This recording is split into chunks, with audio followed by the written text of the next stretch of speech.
आपको ये टूर्नामेंट पूरा हफ्ते का देखने को मिल रहा है and all the top Indian players most of them are participating in this event. तो आई थिंक बहुत ही ग्रांड होने वाला है, हर साल बेटर होता जा रहा है and I think it's just moving in the right direction with more and more people at the grass root level being involve, also at the top level being involved. I think we are meeting the correct target audience and the audience is just growing, I think, with each season.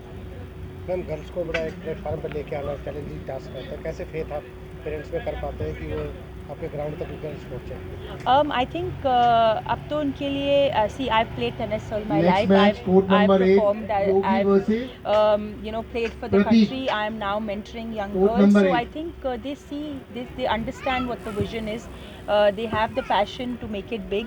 And चाहे वो लड़कियाँ क्यों ना हो, I think अब तो हर field में कमाल कर रही हैं and specially with Indian women as well. Fed Cup में आप जो बिली जीन किंग कप में आप देखते हैं, Fed Cup junior Fed Cup tournaments में आप देखते हैं and I think they have been performing exceptionally well. So I think they all have a vision and parents understand कि हाँ, if be it a girl और a boy, अगर path अच्छा हो और अगर उनको सपोर्ट अच्छा मिले, so gold is what they can achieve in life. Sir, आप फर्स्ट सीजन से जुड़े हुए हैं, सो सीज़न 1, मैं आपका पहला सवाल का जवाब दूंगा। सीज़न 1 से जो मैं देखते आ रहा हूँ, सीज़न 1 बॉम्बे में हुआ था, जहाँ बॉम्बे में स्टेडियम नहीं है और स्टेडियम सेटअप बनाया गया था पूरा। और सीज़न 1 को देखते हुए लगा था कि टेनिस की जगह इंडिया में बहुत बड़ी है। और सीज़न 1 में जब ऐश्वर्या राय बच्चन ने इनॉग्रेट किया था एंड उसके बाद जो हमें पॉपुलैरिटी मिली है, that led to season 2 and we have seen the growth. Season 2 के बाद 3, देन लाइव टेलीकास्ट। पहले लाइव टेलीकास्ट नहीं हुआ करता था, इसको हम लाइव लेके गए और स्टेडियम लेके जाना चाहते थे। तो सबसे क्लोजेस्ट स्टेडियम जो बॉम्बे से था वो पुणे था, जो one of the biggest stadium in India है। एंड जब वहाँ हम लाइव टेलीकास्ट हुआ पिछले सीज़न का, सो आप सीज़न 1, 2, 3 और सीज़न 4 में काफ़ी अंतर देख सकते हैं। सीज़न 4 एक अलग लेवल और स्टेपिंग माइलस्टोन था टेनिस प्रीमियर लीग के लिए। और now we have reached somewhere where I can see that now the league has started growing and people have started knowing about the league, and as Forbes as well as Sports ED put up, that league is now in the top 5 in the country. So I think we are doing good with that. Sir, अगले 5 साल में हम कहाँ stand कर पाएंगे? अगले 5 साल में जो मेरा विज़न है, सारे ओनर्स का सेम विज़न होना ज़रूरी है। एंड जो मेरा विज़न है, जो मैं देखता हूँ, ये लीग अगले 5 साल में top 3 league in the country में होना चाहिए और ज़रूर पहुँचेगा जिस तरीके से हम जा रहे हैं। और विद द TPL ऐप जो टेनिस प्रीमियर लीग ने अभी इस साल नया लॉन्च किया, जहाँ से वो 600 टूर्नामेंट पैन इंडिया करेंगे, उससे हम डेफिनेटली ग्रास रूट लेवल तक पहुंच सकते हैं। यंग जनरेशन जो टेनिस को जस्ट एज अ स्पोर्ट देखती है, वो उनको एज अ करियर ऑप्शन भी चूज़ करना प्रेफर करेंगे। हमारी टीम हमेशा से, जैसे पहले मैंने बताया था, हमेशा से पॉपुलैरिटी में ज़रूर रही थी लेकिन विक्ट्री तक नहीं पहुंची थी। तो इस बार जीवन से मुझे काफ़ी एक्सपेक्टेशंस है, क्योंकि जीवन फुल पैक पावर बॉम है, जो लास्ट ईयर मैंने जो उसे देखा था खेलते हुए। और डेनिस नोवैक का फर्स्ट टाइम है tennis premier league, so we hope that he is good, but Jeevan, I am expecting that Jeevan will definitely open his small packet of bomb and we should get the trophy in hand. Sir, आप क्या संदेश देना चाहेंगे कि बच्चे tennis के अंदर ज़्यादा से ज़्यादा जुड़े? सो टेनिस नाउ सारे बच्चे मेजॉरिटी जो है वो क्रिकेट की तरफ ज़्यादा आकर्षित होते हैं। और टेनिस प्रीमियर लीग इसीलिए हम लाए हैं कि जहाँ से हम टेनिस में कंपटीशन कम है कंपेयर टू क्रिकेट। अगर आप क्रिकेट की बात करें तो क्रिकेट में बहुत ज़्यादा कंपटीशन है और टेनिस में कंपैरेटिवली कम कंपटीशन है। और टेनिस जो पॉपुलैरिटी जो अभी टेनिस प्रीमियर लीग की थ्रू मिल रही है और जो स्पॉन्सरशिप्स जो कॉर्पोरेट्स के थ्रू आ रही है to the players, so tennis is a very good option for the young players who are deciding कि मैं कौन सा स्पोर्ट परस्यू करूं।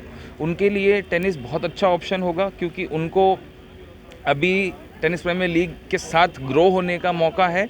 और अभी लोगों की नज़रें टेनिस प्रीमियर लीग पे ज़रूर है और उसी की वजह से काफ़ी प्लेयर्स को हम जैसे कॉर्पोरेट्स और दूसरे जो स्पॉन्सर्स हैं उनकी तरफ से उनको फुल ईयर स्पॉन्सरशिप्स भी मिली है, जहाँ से वो पैन इंडिया वो मोर कॉम्पिटिशन्स खेल सकते हैं और इंडिया के लिए काफ़ी मेडल्स ला सकते हैं।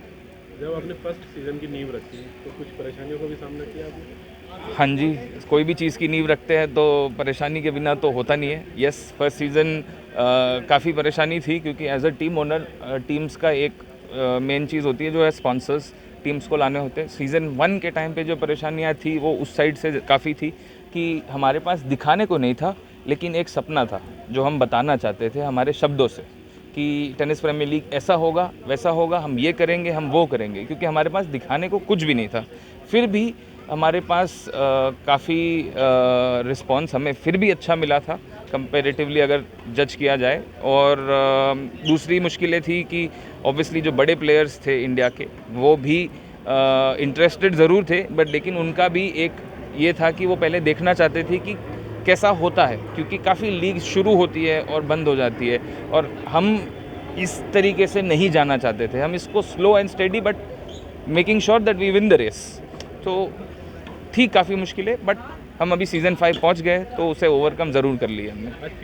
सीज़न 5 में पहुंचने के बाद गवर्नमेंट से भी कोई सपोर्ट है, स्टेट या central government? All India tennis association and Maharashtra state tennis association are supporting the league. They are in a way the governing body. जो हमारा जो main tennis premier league event Pune में जो होता है, वहाँ पे जो पूरा rules and regulations and all the guidelines and the code of conduct जो सारा आता है वो उनकी एंड से आता है, जैसे BCCI का क्रिकेट में रहता है। सो ये उनकी तरफ से बहुत बड़ा सपोर्ट है। और दूसरी चीज़ ये है कि जब टेनिस की रैंकिंग की वजह से प्लेयर्स दूसरे लीग्स में पार्ट नहीं लेते हैं, यहाँ पे हमें इन्होंने काफ़ी सपोर्ट किया है क्योंकि ईयर राउंड ITF टूर्नामेंट्स हो रहे होते हैं, बाकी ग्रैंड स्लैम्स हो रहे होते हैं, ऑल ओवर द वर्ल्ड ये टूर्नामेंट्स चल रहे होते हैं। सो ये जो टाइम होता है जब भी लीग होती है, वहाँ पे AITA और MSLTA ने हमें ये ज़रूर हेल्प की है कि वहाँ पे वो हमारे लिए वो टाइम स्पैन निकाले जहाँ पे वो अपने टूर्नामेंट्स को आगे पीछे शिफ्ट करके टेनिस प्रीमियर लीग को जगह दे। तो वो उनकी तरफ से बहुत अच्छा सपोर्ट है।